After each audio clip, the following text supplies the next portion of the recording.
Welcome to Strength Chat Podcast, presented by Kabuki Strength.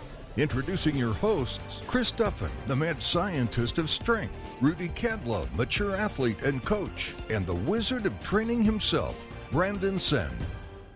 Today on Strength Chat, we host Ben Pakulski, former IFBB pro bodybuilder and Mr. Olympia competitor.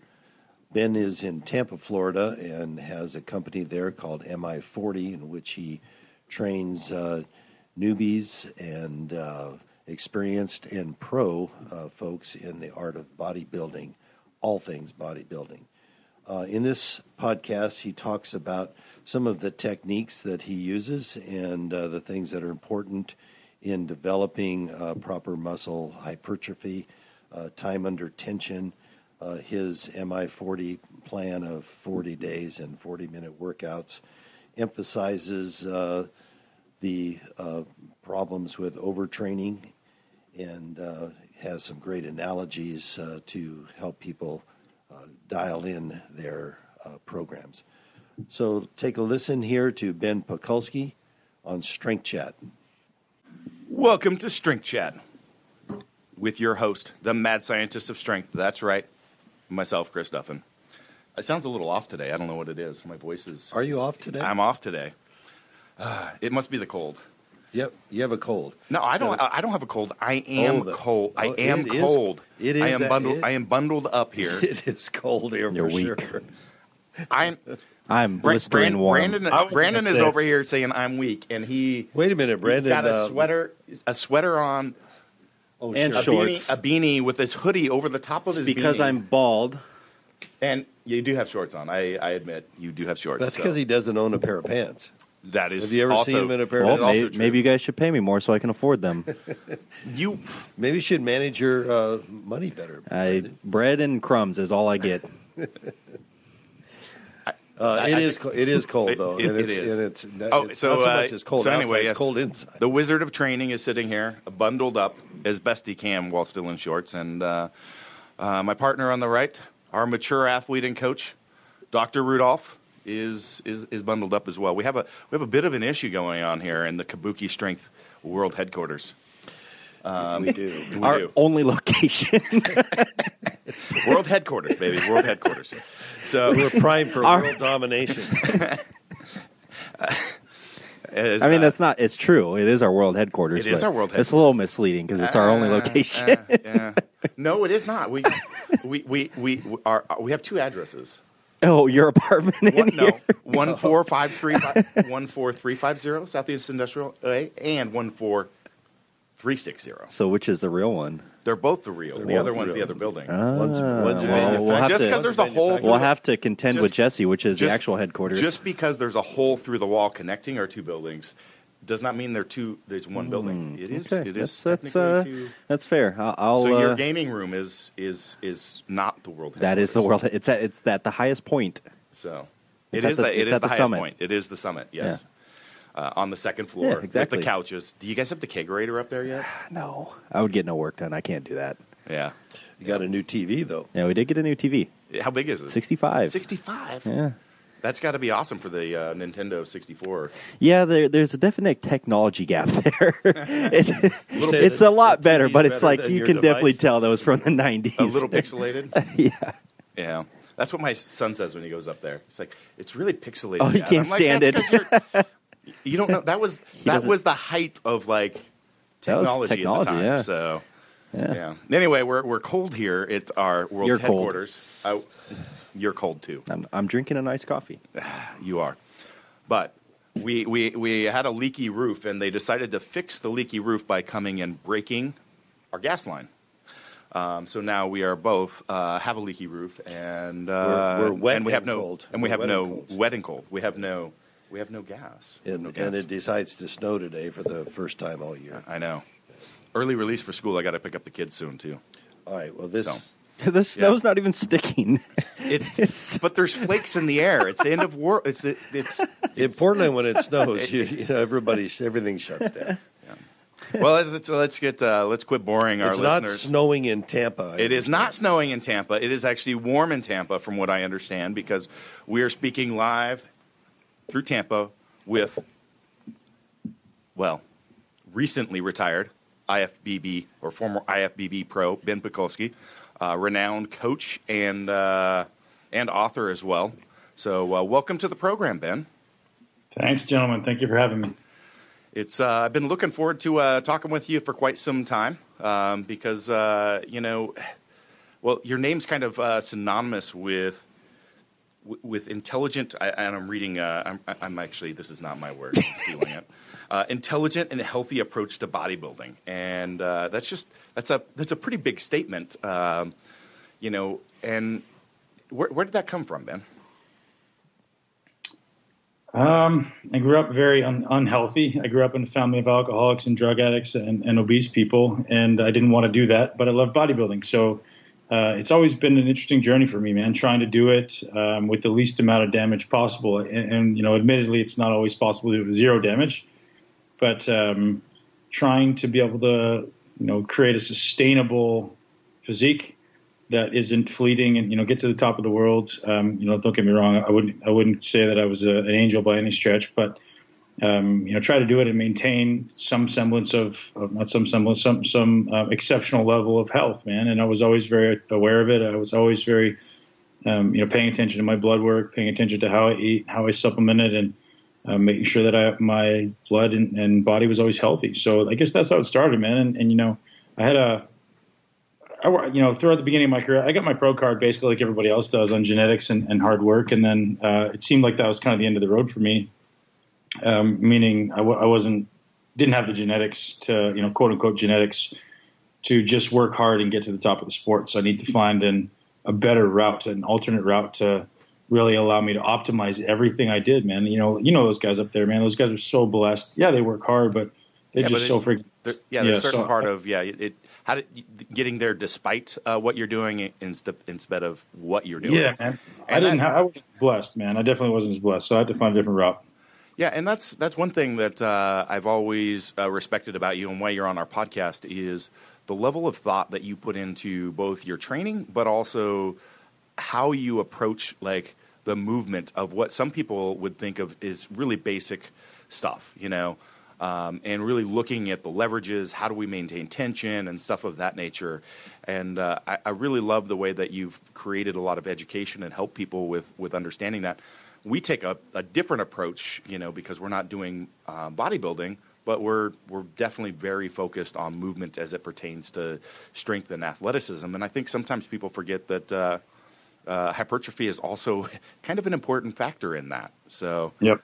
Do you see that missing in some of the the strength athletes as far as kind of thought process sometimes is their integration of hypertrophy principles and how that could overall have an impact on both athletes across any spectrum as well as specifically strength athletes? Oh, of course, man. You see so many guys get caught in the paradigm of I need to get strong. I need to be better at the squat, therefore I should squat. And I agree with that to an extent. I agree with the fact you need to develop the skill of squatting, but ultimately muscle contraction is muscle contraction. So learning to challenge muscles appropriately through their active range of motion and maximally load a muscle is maximally loading a muscle. So I think a lot of guys miss the separation between the skill acquisition component and the power / hypertrophy acquisition component. It doesn't have to be one and the same. It doesn't have to be done at the same time. And I think a lot of people miss that. Obviously, man, like hypertrophy is a big part of creating stability around a joint, right? Muscles are developed to move bones.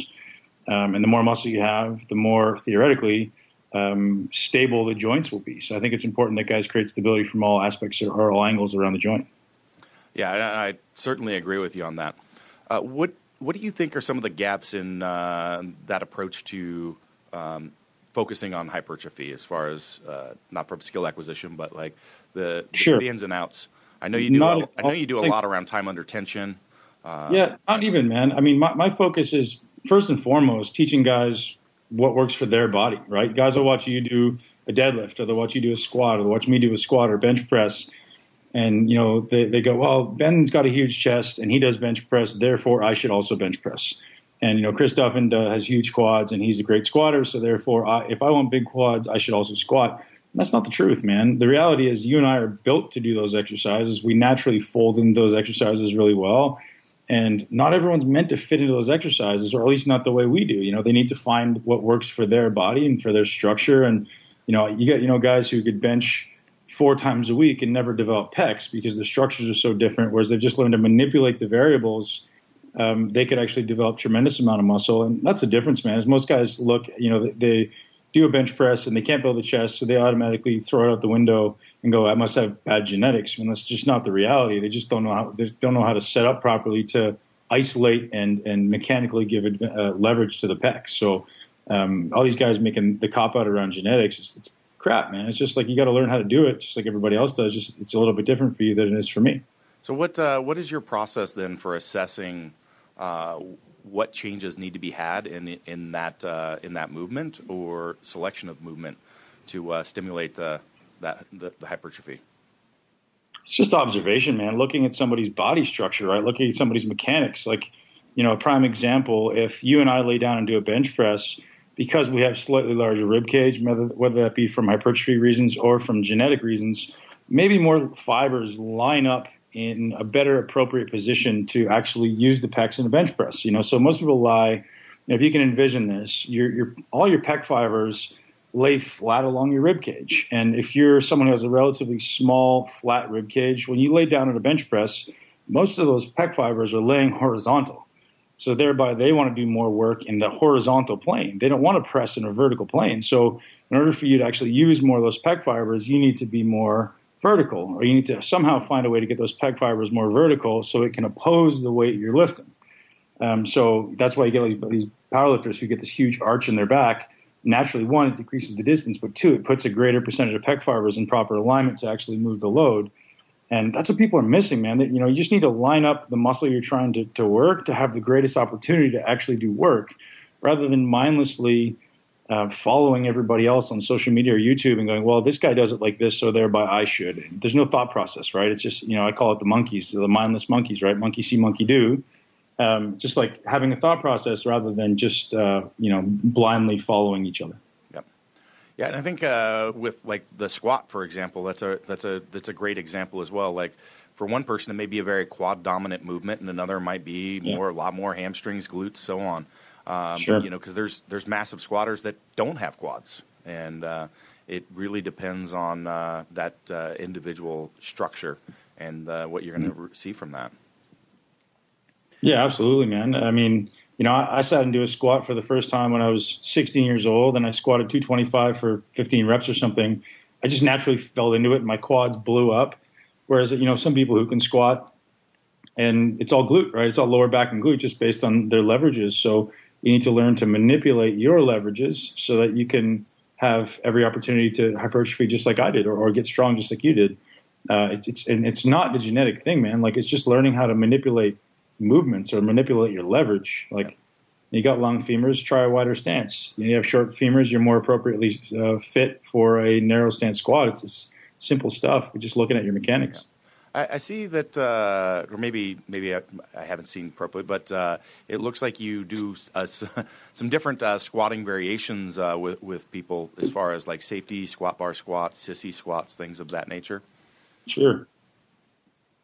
Yeah, man, whatever's necessary to get the job done, right? I don't attach to a mechanism. I attach to an outcome. So I don't care how we do it.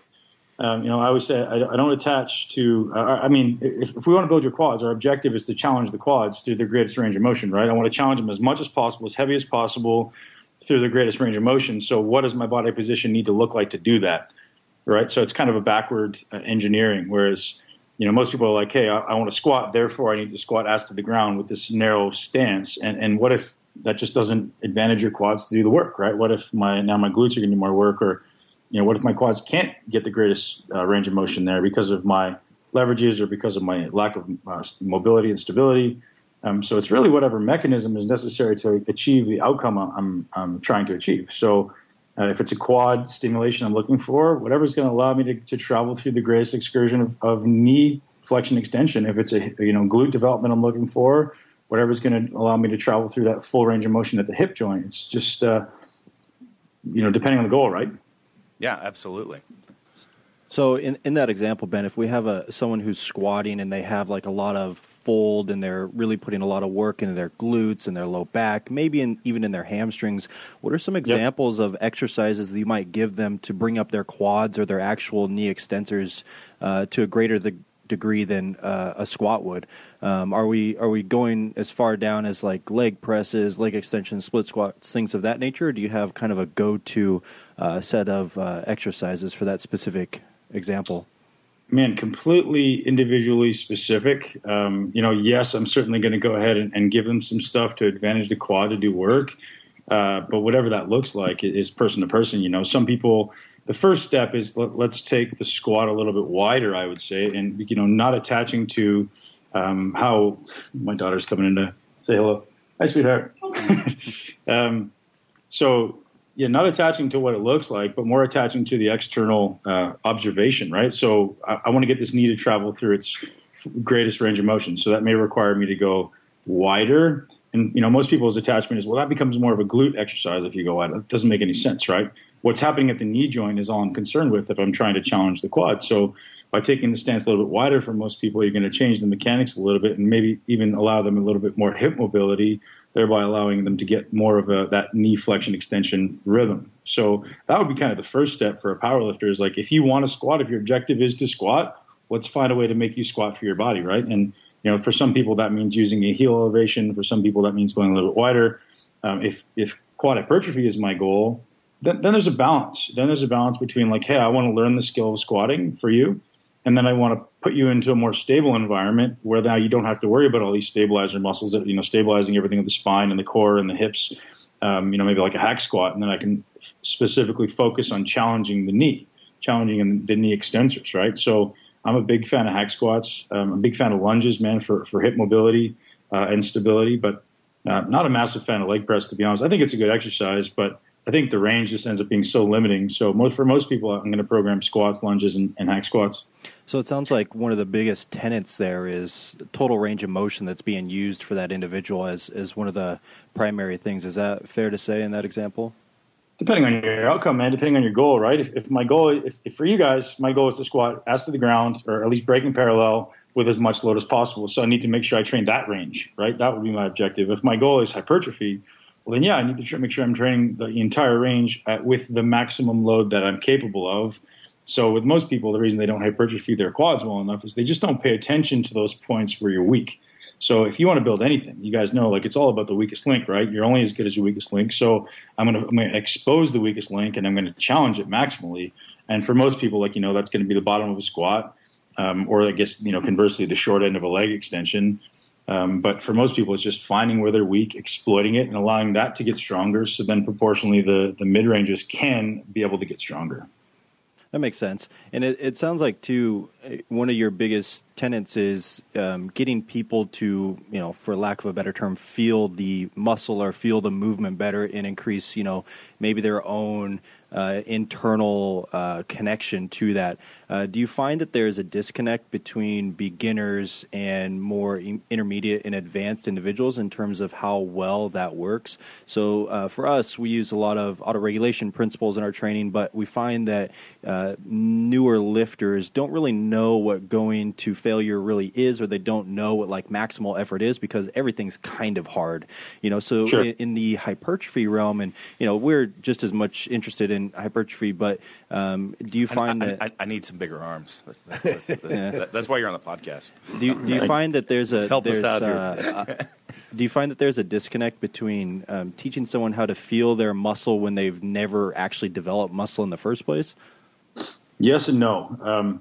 So a beginner obviously doesn't have the same capacity to feel a muscle, whereas a more advanced lifter, oftentimes it's a lot longer of a process teaching them to unlearn shitty movement patterns, right? Yeah. So breaking bad habits. So a beginner, I find the disconnect isn't necessarily the ability to feel the muscle, but it's the inability to create a stable enough environment to be able to contract that muscle in its maximum. So if I'm trying to get someone to maximally contract a quad in a lunge or or a hack squat, they just don't have the ability to stabilize the pelvis enough in most cases, because stabilizing the pelvis is going to be your biggest limiting factor to fire the quads, right? If the pelvis is unstable, you can't fire a quad, right? You can't fire a cannon from a canoe. So teaching somebody to not move, this is one of the skills I teach in my camp. Like if you want to get strong, if you want to get big, the biggest thing you can do is learning how to not move. And what does that mean? Well, when all this extraneous movement that people use or they naturally incorporate into their workout programs to propel movement and generate inertia is not contributing to stability. It's not usually contributing to the ability to contract a specific muscle. So as a beginner, I'm teaching them how to stabilize things, in this case, specifically the pelvis, like how you stabilize in your core, how you stabilize in your glutes, how you stabilize in your pelvic floor. All those things are so important to be able to create this really stable platform to be able to fire that quad maximally. So that's the learning curve of the beginner, whereas with an advanced athlete, they may have the ability to do that, but then you got to unwire their brain's, poor movement pattern that they've built in. Not always, but obviously often is the case. It's like, they do what their body feels they're good at, rather than what what is best for the goal.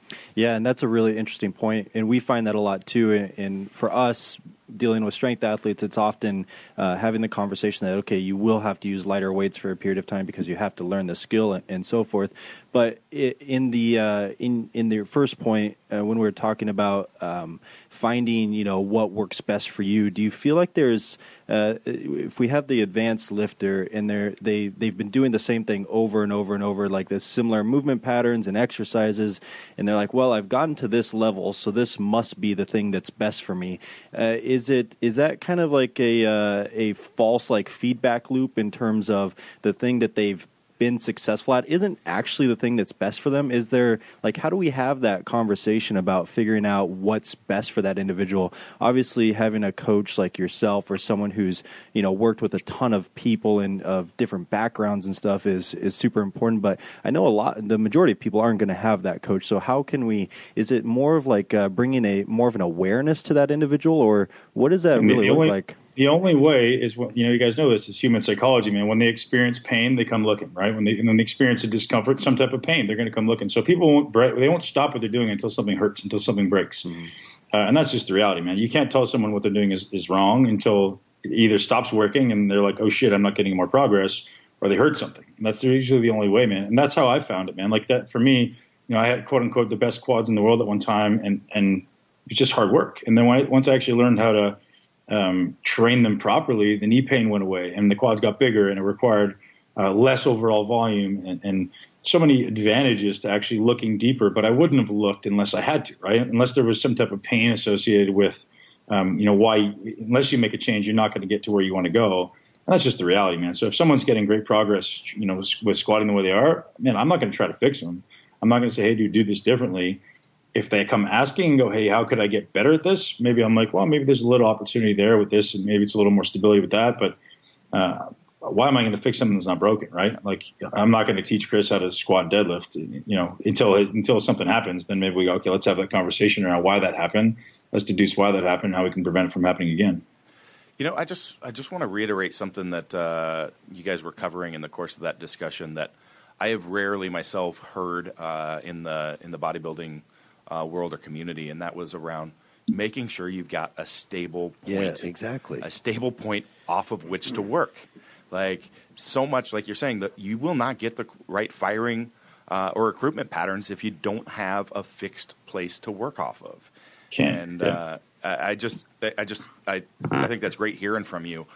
That's the same thing, whether you're focused on hypertrophy, strength, general movement as a whole, and that you found the same thing with yourself and the athletes that you work with. So, yep. I'll tell you one thing that I say to everybody. I say, like, the number one limiting factor in lower body development is pelvic stability. And the number one limiting factor in upper body development is scapular stability. Stability and control. Control. We're 100% on the same page with you. That's exactly the same thing that we see. So, yeah, I mean, if you're doing a bench press and you can't keep your scapula retracted, you don't stand a chance, right? You're going to hurt your shoulders. You're going to end up blowing up your elbows. So for anyone out there who's having a problem with elbows or shoulders when they're doing a bench press, one, your alignment may not be right. But two, for most people, it's just like pull your shoulders further back and hold them back and train that motion or train that skill more often. Yep. And my knees are hurting, knees might hurting. Got to focus on the knees. Well, let's look at the system and look at things upstream, and that knee pain should go away. So it's an output, not a driver. For people that can't conceptualize why, it's pretty simple, right? It's like if I have a rope and I'm holding a rope in, two ends of a rope and both ends are moving, I can't create tension in that rope. Whereas, and if I want to create tension in that rope, one end needs to be anchored and really, really solid for me to generate maximum tension in that rope. And that's just the easiest visualization. So for you to create maximum tension in a muscle, one end has to be anchored. It has to be completely immovable. And then you can start to produce maximum force and torque in those muscles. Absolutely. So the squat's a complex movement pattern. So when you're trying to teach stability to a newbie, if you will, what's your go-to in terms of creating pelvic stabilization?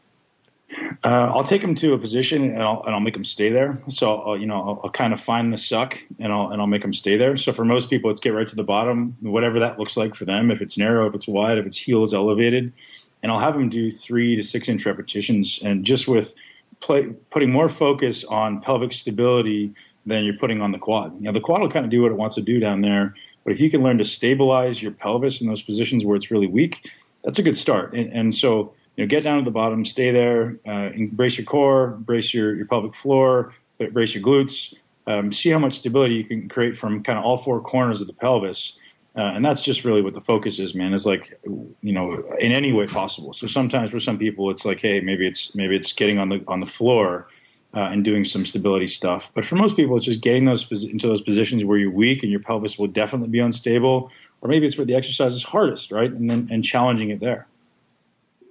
Yeah, that's a super simplified approach too, and it's a similar approach that we take too. Oftentimes we find that when someone's bad at, say, squatting, they'll want to add 5, 10, whatever amount of drills in to improve the squat when they just need to learn how to squat better. So go practice that skill more. Sure. That's the approach that we take a lot, even at seminars. We'll go through our big foundations of movement. We'll say, these are the things we need to look for. Okay, now go do it. And then, if someone fails, it's like, okay, well, let's just spend more time in that position so that you can actually learn it. And I think if people actually audited how much time they spent trying to improve that skill, it would be far less than what they actually feel like they're trying, because they're probably thinking about it a lot, and it's causing, that's that kind of feedback loop there, but they're not actually putting that much into practice. So actually, Sure. Even recording how much time you're spending working that skill or what is pretty important. I mean, you're not going to improve it by just doing your prep work on your one squat day a week. Like, it's got to be, it's like with anything you'd want to learn. You want to do it more frequently and harder and with more intent. There's some massive parallels with hypertrophy training and strength training, obviously. But for me, when I'm getting someone to learn hypertrophy training and trying to learn these perfect movement patterns, similar to in strength training, the breaking point is, when does your form start to break? And then stop. Don't reinforce bad movement patterns. So for anybody who's having a hard time learning the skill of squatting, go as light as you have to master it, and then progress up and progress up and progress up. As soon as you start to see it break, even by 5%, stop, and then go back again. 2 days later, do it again, man. And like, if you can't squat perfectly, it's too heavy. Yep. There's no point. If your goal is skill acquisition, then there's no room for any, forced reps or gutting out exercises or gutting out reps. It doesn't make any sense. You're just going to drill that into your nervous system. You have to stay within perfect execution, what your body is capable of, and then allowing yourself to do it more often so that you acquire that skill, and then you can load it maximally, right? Wow. So breaking it down, if your goal is squatting, or your goal is being a great squatter, learn the skill first. Perfect. It doesn't mean you can't load other exercises with maximum load, right? Where you are already stable. I'll load the hack squat, I'll load the leg press, I'll load the leg extension, but I'll never do a squat that isn't perfect. Yeah, that's something I think that may be a big miss out there, is people think that, gutting it out and getting that extra rep or two means everything goes by the wayside, and as long as you get it, it doesn't matter. And I think, Chris, at your level, it does. It makes sense, right? When you've got that skill so nailed, and that's the mistake people make, is they watch guys like yourself and Dan Green and all these other great lifters grinding out movements. But the difference is, those guys have learned. You guys have learned that skill for fucking 20 years, man. It's in your nervous system. You never think about it, right? Oh, well, and look, do they are those people breaking? No. Right. Exactly. Right. Yeah, but you can't tell that to a young lifter, because they never think they're going to break until they are. But the realization is, when you and I squat, there's no thought. It just happens because we've taken 20 years to master that skill, right? Whereas nobody wants to take the time, the 10 years or whatever it is, to master the skill of squatting. They want to be able to squat 600 pounds now, and that's why you get these guys who injure themselves. So for everyone listening, and you guys could agree or disagree, but I say master the skill of squatting first and load your muscles heavy in stuff that's a little more stable. So you're still challenging the muscular system, you're still challenging the nervous system, but you don't screw up the skill of squatting, because it's like anything, man. If you learn the skill bad, it's so much harder to unlearn. Absolutely. You kind of brought that up earlier when we were talking about, new lifters and experienced lifters. And, I found that working with experienced lifters sometimes is a lot more challenging if they've been lifting for a long time with, a faulty pattern. Like, it is so much easier to take somebody that hasn't squatted before and give me 5 minutes. I'll have them squatting perfectly. But take somebody that's been squatting slightly off for 15 years, and it's going to take me a long time. They have to unlearn that movement. It's funny. I often, when people come to my camps, I often say, you got to train like a woman for a while. And it sounds crude, but women are just so slow and methodical and mindful, and there's no ego. And it's like they're paying attention to every detail. That's exactly right. 100% see that. Yep. We have to tell people that come in here to check your ego at the door, because everybody wants to lift big and right off the bat. And, that hypertrophy training and strength training is a marathon. It's not a sprint, and you're not going to get there. That's the unfortunate reality with Instagram, right? Is everybody wants to post their PR today, so they have to put more weight on the bar because they want that instant gratification of the likes and the dopamine hit, right? Or after the dopamine hit. Yeah, it's both bodybuilding, strength training. There she is. She wanted to be on the. Hi, sweetheart. Yeah. Hi. Are you going to the beach today? No, she's just running around naked, man. That's what we do right now. She wants to go to the beach today, apparently. Oh, sorry, Rudy, you're helping now Ben you got out. your work cut out for you. So this might be an older article I was reading it from, and it wasn't you, but it was written about your training, and it was talking about other ways of challenging the muscles through once you've created that tension, keeping it on for a longer period of time. So it was stating that you preferred targeting a set to be 45 seconds. And is that something that you still do? Or, like I said, I think this might have been an older piece. Yeah, so when I originally, started posting programs online, I looked for something that was kind of different than what most people are doing, right? Most people, you watch them in the gym, and they're lucky to get, 15 to 20 seconds of time under tension. So I was like, well, how do we challenge a different energy system? How do we challenge the muscles differently? So I was like, you know what, how do these guys challenge the low end of what would be called the hypertrophy range? So, 40 to 70 seconds is what people would say is the hypertrophy range. So I said, let's challenge the low end of that, because at very least people are going to start paying attention a little bit more to how much time, how much work, and how much the muscles are actually doing. But I don't necessarily attach. Sorry, guys. Careful, please. To the amount of time so much as progressing it, right? So obviously we know that you can challenge muscles as far as, it's first the challenge is tension, and then the challenge is time. It's manipulation of those two variables. And, the three kind of confines of time lay in the concentric phase, the eccentric phase, and the rest periods. So I don't attach to 40 seconds exclusively, but I think for many people it's a really good mechanism of creating a different stimulus. Because, as soon as you start paying attention to that stuff, you get results, man, because it makes you slow down, it makes you focus, it makes you pay attention rather than just mindlessly slinging weights for 6 to 8 repetitions because, some textbook says you should be in the 6 to 8 second or 6 to 10 second rep range for hypertrophy. No, but, pay attention, slow down. Let's see if we can actually use the right muscles rather than just slinging weights. Yeah, I find with some of my hypertrophy phases, I like to do some of the slow controlled eccentrics. Especially around like something shoulder related where we're moving the scapula, things like that, and I can really focus on that. And that was the other piece in there is I noticed you were still proponent of doing fast or a moderate pace on the concentrics, which I'm a believer of not really slowing that overly slowing that concentric phase. Maybe that's just my strength background, not wanting to do that. But dude, I completely agree with that. But see, again, I try not to give that guideline for most people either, because I think it's, you give that to a beginner and they get attached to that. So the unfortunate reality is most people in the fitness industry don't think. They just want rules, right? They want tell me how to train. Well, The answer is, for most people who's training fast, they can't do what you do. They can't do what I do because they can't keep tension in the right muscle, right? It ends up being mindless. It ends up being slinging of stuff. So I just advocate control, man. Like, because people say, do you advocate fast? Well, no. Do you advocate slow? I don't do that either. Like, whatever you can do with the muscle you're trying to train, that's it, you know. And I taught a guy this morning, and it was a really clear example. You know, if I'm doing a bent dumbbell row, let's say I've got 5 muscles that can help me, right? I've got my biceps, I've got my lats, I've got my rear delts, I've got my rhomboids, I've got my traps, all 5 muscles that can help. All I'm really trying to do is disadvantage 4 of those and make the lats do as much work as possible. So what can I do to do that? You know, like, take those other muscles out of it as much as possible for hypertrophy reasons, obviously, and make this lat do as much work as possible. So for me, that means, like, I got to pay attention to what the lat is doing. I have to be in control of where this tension is going. Otherwise, it's just going to go to the strongest body part, right? Which for most people may not be the lat, right? It may be something else. And the analogy is, like, if I had 5 buddies coming over to move the big furniture, you're not going to pick on the little guy to move the couch and fridge. You're going to pick on the biggest guy, and your brain works the same way. Your brain's just going to go, I got this big guy over here. Let's use him. So let's put him into this mechanical position to do the greatest amount of work. So your brain's just looking for ways to cheat. So you've got to hold your feet to the fire to make sure that what the muscle you're trying to train is actually the one doing the work. And how do you teach that, and especially with a new person, that you know, how can they in their mind isolate the lat or the rhomboids or the rear delt? And it's so much simpler than we make it out to be, I think. You know, so it's a simple realization that a muscle has 2 ends.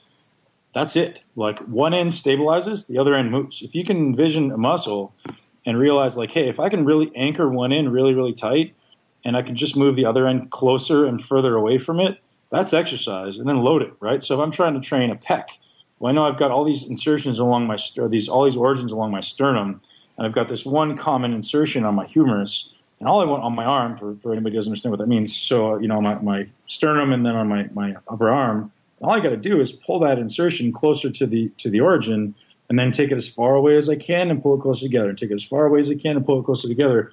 That's really it, man. And so if you can envision that and then figure out, well, how do I maximally load that?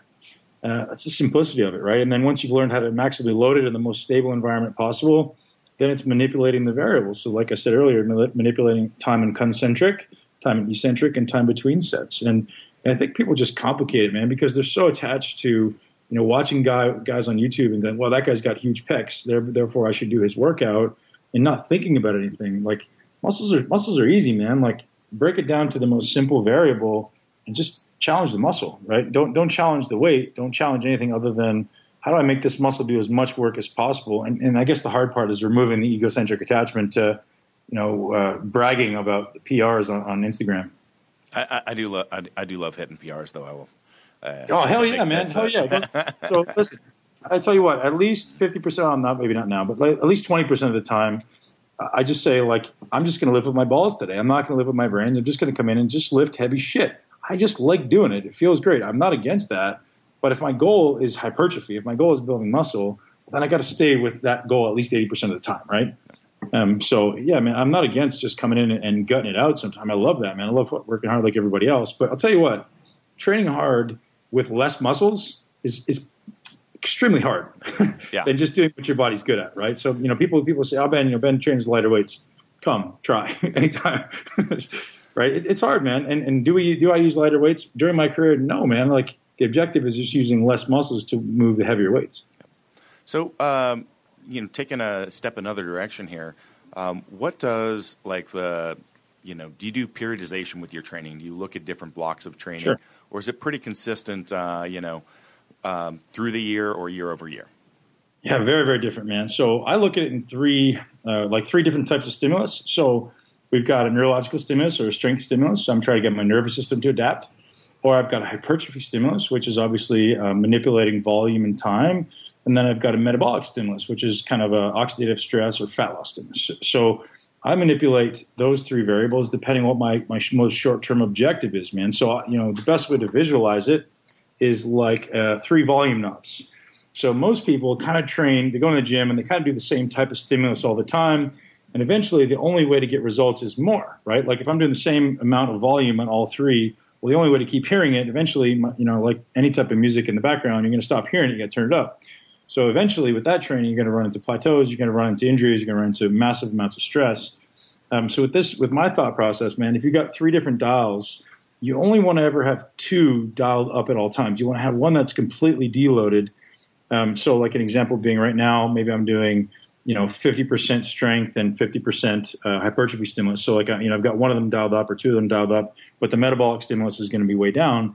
And thereby, I'm obviously not training that stimulus. So when I keep pushing these strength and neurological and hypertrophy stimuli up and up and up, eventually when the amount of stimulus necessary to achieve a result is so high, well, now I can deload one of them. So let's say I deload the neurological one, I could completely pull it down, and now I can slowly start ramping up the metabolic one. So now I just need a little bit of stimulus there to see a result. So it's kind of, just working on the idea of lowest possible stimulus to hit the threshold for a result, man. So I think one of the biggest problems people run into is if your only means of progress is more, you're in trouble, because more means more internal stress, internal inflammation, internal cortisol, and eventually those things are going to override the stimulus you're trying to achieve, right? Yeah, no, totally. So it's a great analogy. I like the 3 dials. So in your process, though, did I understand, even on a deload, do you ever dial one of them all the way down? I do. Yeah, like completely. I mean, right now, like it's kind of awesome, actually. So I don't do, like a powerlifter, I'm not doing really any metabolic training. So if I put in like, one drop set, all of a sudden I start getting leaner. People are like, oh, dude, what'd you do for the last 3 days? I'm like, oh, I put in 1 drop set or, 1 set of abs or something. And it's just that, right? It's just like, yes, one is usually way down. And conversely, it's the same thing with the nervous system, and the nervous system needs a deload, man. So just because I'm deloading the nervous system doesn't mean I want to stop training.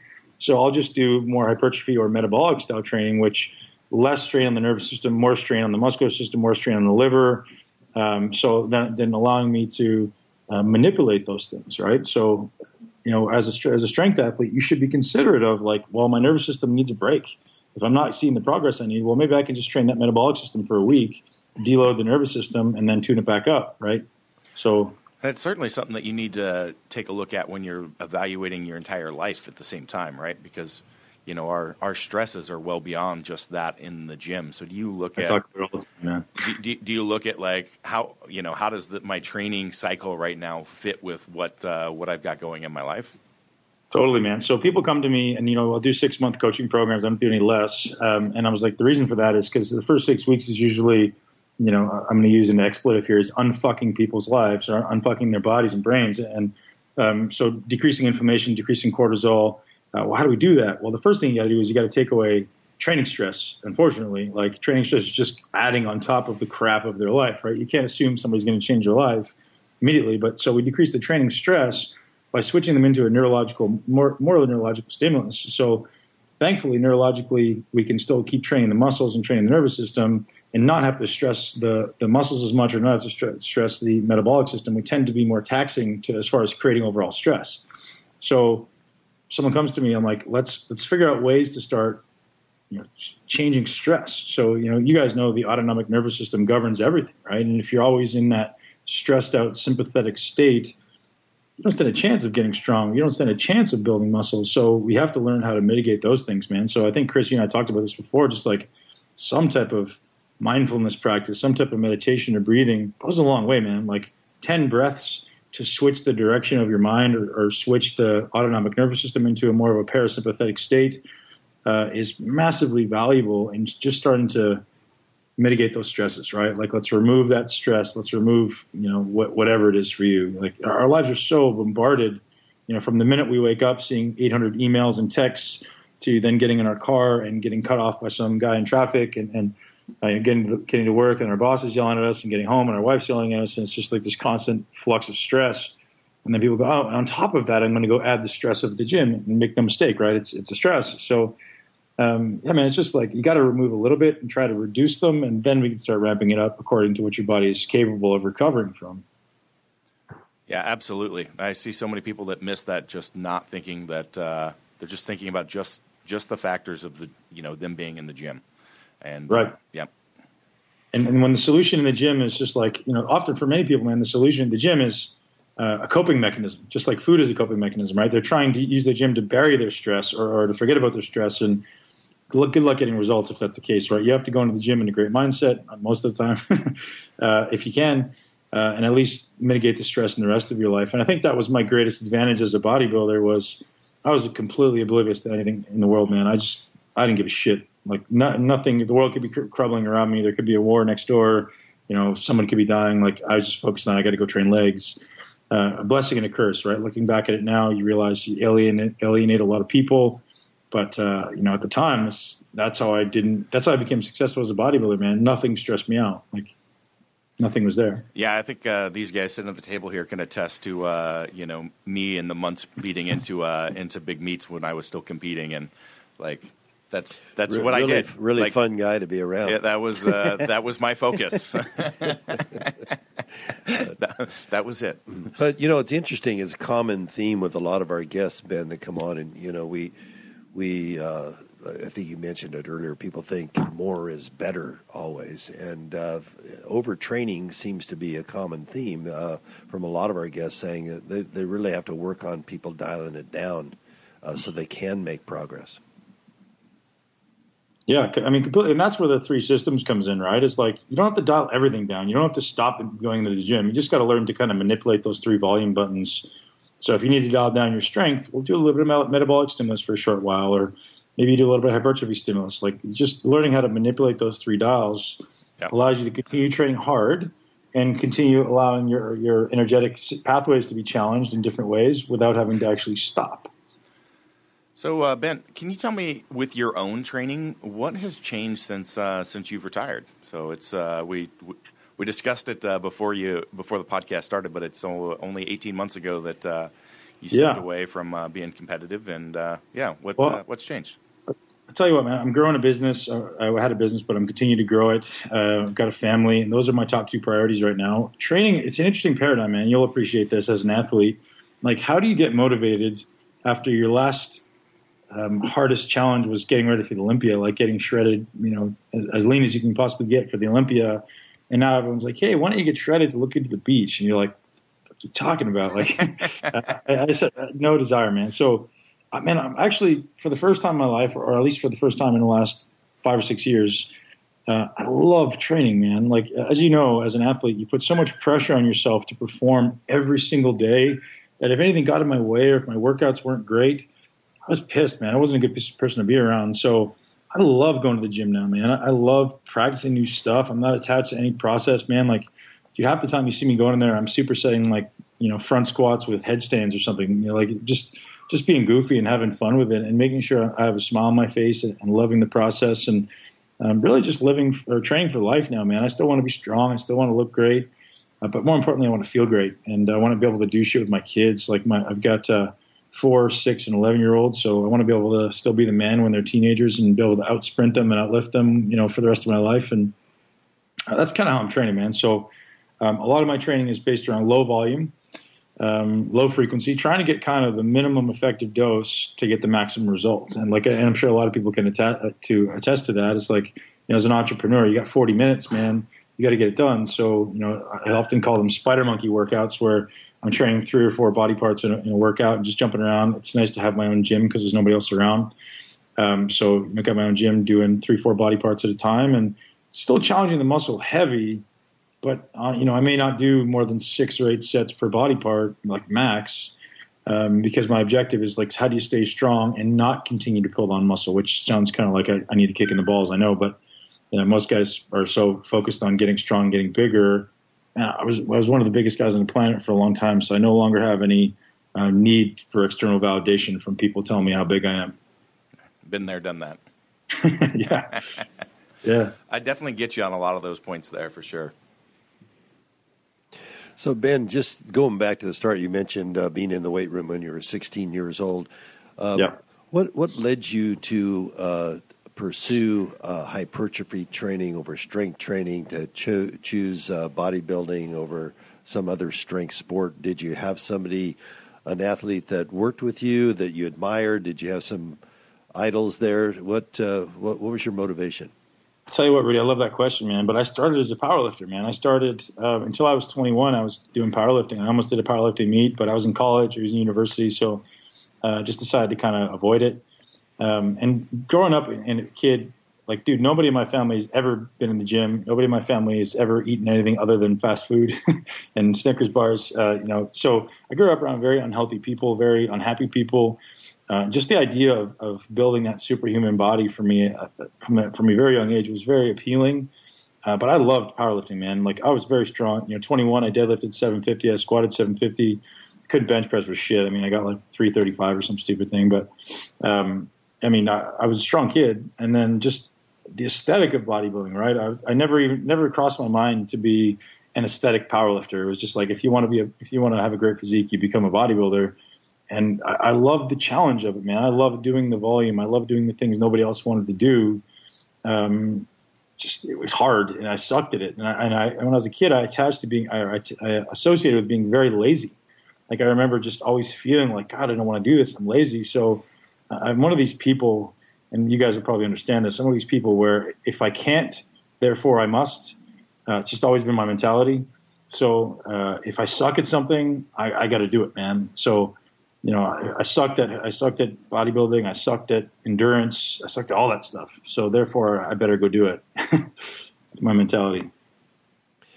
So as you've continued on and developed a admirable career in pro bodybuilding, and then you've retired after Olympia, what led you into coaching? It seems to something that you're passionate about now, that you want to help others reach their goals. So what winds your watch there? Yeah, strangely, like, I don't coach a lot of people one-on-one anymore. I take on really small groups of really highly motivated and committed people, but I don't really like coaching. I do like coaching one-on-one. It's just not the best use of my time. But man, I don't know why. I love helping people. It's kind of like I do it for free. You know that thing they say, you'll pick a job if you get up in the morning and do it for free. That's my thing, man. So people come to my camps, and I spend as much time as I can teaching them everything I possibly can about whatever the hell they want. And it's strange that oftentimes the conversations go well deeper than just muscle building and strength training. And I just have I think because I was such a, I don't know about lonely kid, but I was very much a independent kid. I didn't have very many people around me. Maybe I felt unloved. So as a kid, or now as an adult, who I feel like I've accomplished something, I've dealt with a lot of demons, dealt with a lot of crap inside of me. I feel like I love the idea of giving back and helping people who are in the exact same place I was maybe 5, 10, or 20 years ago. So that's kind of what it is, man. I've faced some deep shit, and I see a lot of people out there doing the same thing as me, and I'd like to offer any advice I can. Well, we appreciate you sharing that. That's a lot of how we feel about what we do too. It's the passion of helping other folks. Yeah. Thank you. And I figured that's actually a pretty good segue into, do you want to talk about, the camps that you've got, what's available on your website, all that good stuff? Yeah. So if anyone wants to go to mi40nation.com, mi40 nation, NATION.com/camp. We've got one a month in Tampa, 3 days going deep on how to do this stuff for your body. And it's not, I'm not going to give you cookie cutters. I'm not going to go, hey, go do a bench press to build your chest. I'm going to explain the why. And I think anyone who really people leave the camps, talking about it's life changing. Everybody talks about that. It's kind of cliche, but that's truly my objective. Is I want to empower people with a skill set. And people walk in the room, and I say, I'm not going to teach you how to exercise. Like, I'm going to teach you a bunch of stuff over the next 3 days, but you're not going to remember any of it.